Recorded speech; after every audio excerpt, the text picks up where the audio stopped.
posterior á Xunta de Goberno que vimos de celebrar ás 10 da mañá. Agradecervos un venres máis que esteades aquí, ademais en pleno mes de xullo, que é o último venres de xuño, eso ten moitísimo en mente. Bueno, a modo de resume, esta semana mobilizamos 1,6 millóns de euros para deporte, benestar social e investimento para concellos. En concreto, 70.000 euros para realizar melloras en infraestructuras deportivas, 180.000 euros para un programa de termalismo social e 1,4 millóns de euros para investimentos en concellos ao beiro do plan máis provincia. E, ademais, aprobamos adherirnos ao manifesto conxunto entre Galicia e Portugal para defender a conexión ferroviaria de alta velocidade. E comenzamos.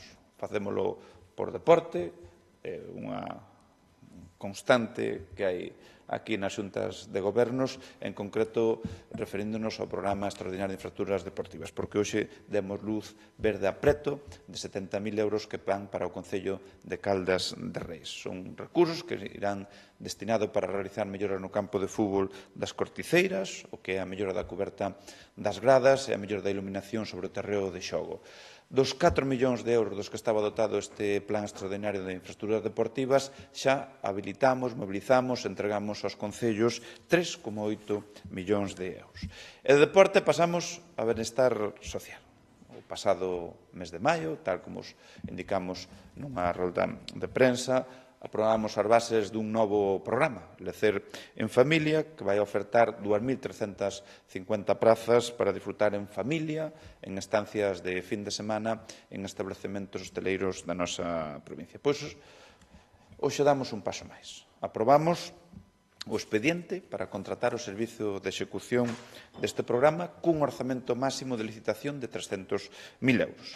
A Diputación financiará case 179.000 euros e as persoas usuarias, beneficiarias dese programa, van a cofinanciar o resto. Así, das 2.300 prazas para o réxime xeral, subvencionaremos 75 euros do custe total para os maiores de 16 anos, 50 euros para os de 4-16 anos e será completamente gratuito para os menores de 4 anos.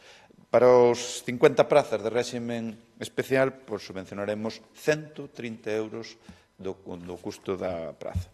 Eu, como vos dixera xa no mes de maio, isto é un programa novidoso, nunca antes se fixo na Deputación, e o que buscamos a través de Lecer en Familia é reforzar esos lazos familiares a través da convivencia nun ambiente, xa digo, de plena convivencia. Ademais, facémolo está destinado para as unidades familiares que residan na provincia de Pontevedra, que teñan, polo menos, un menor ao seu cargo, e consiste nunha noite en réxime de media pensión nun balneario, Talaso, Spa ou similar da provincia.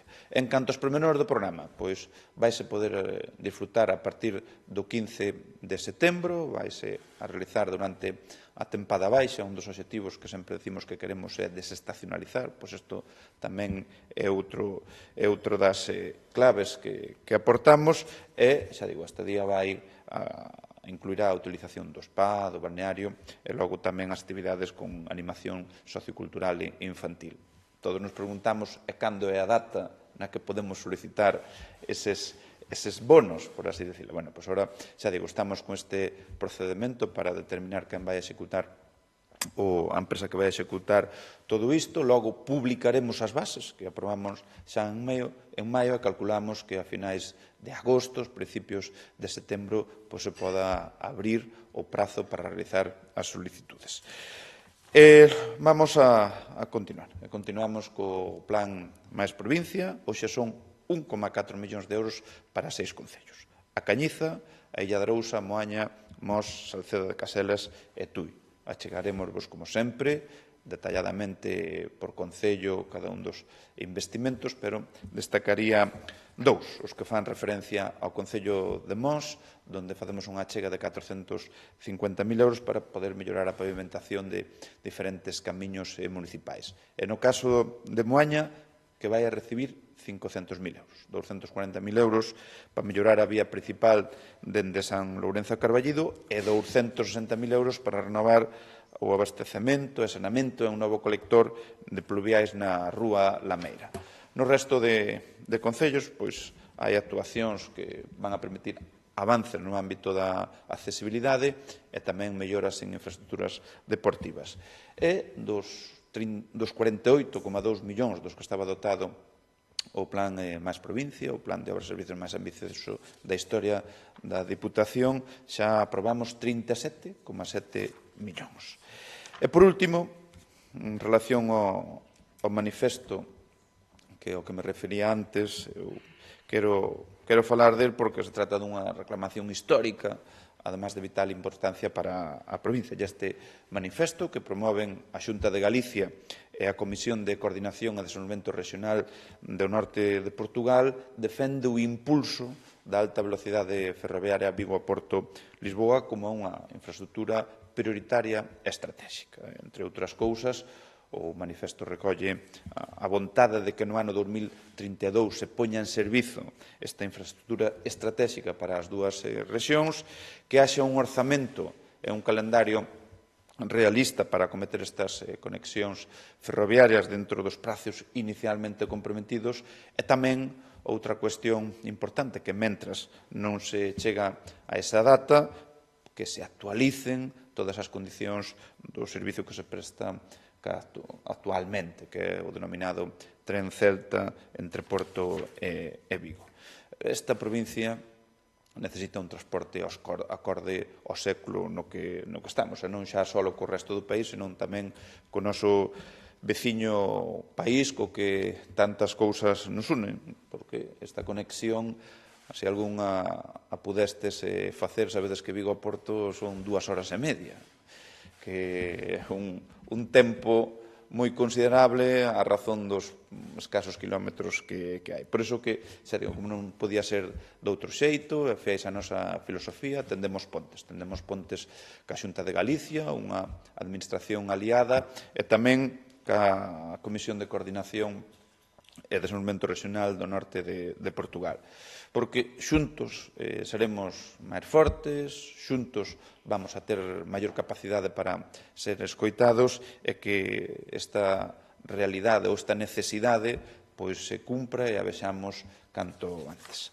E logo, último venres de mes, celebración de pleno ordinario, que dará comenzo ás 12 horas, e moi brevemente vou resumir o contido, donde, entre outros asuntos, aprobamos a participación da Deputación nun proxecto turístico transfronteirizo que é o programa Visit Río Miño Plus, e é un programa que encabeza a ECT Río Miño, e no que colaboran ata 11 entidades galegas e portuguesas, un programa polo que a Deputación achega 375.000 euros, dos cales un 75% total son fondos europeos, e é un programa que vai a servir para consolidar a marca Río Miño, promocionar o destino e potenciar novos produtos turísticos transfronteirizos.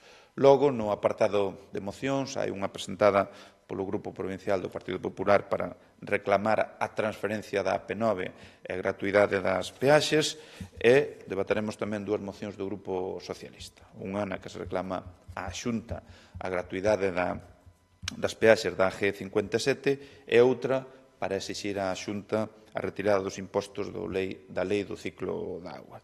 E, ademais, aprobemos a conta xeral do ano 23, a declaración deserta do concurso para o ollamento de 14 parcelas no polígono de Barro Meis e o cambio de titularidade a favor do Concello de Vilaboa da estrada do ramal Igrexa Figueirido da estrada provincial 1004. Eu, pola miña parte, era o que tiña a ben a comentarvos, e non sei se hai algunha pregunta ou...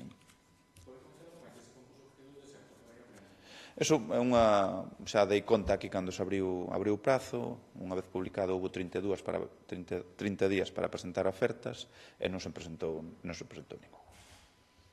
No tema da moción do PP sobre a transferencia da AP9,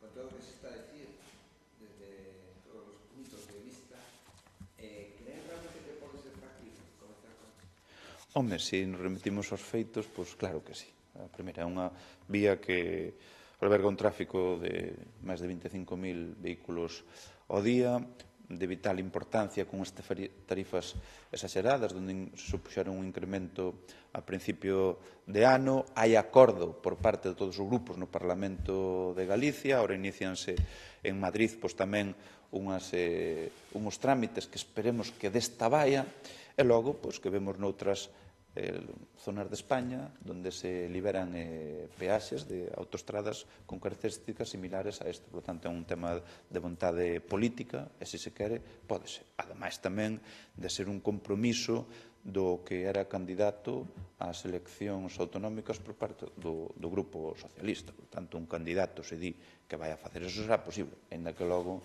o ministro do ramo diga que é imposible.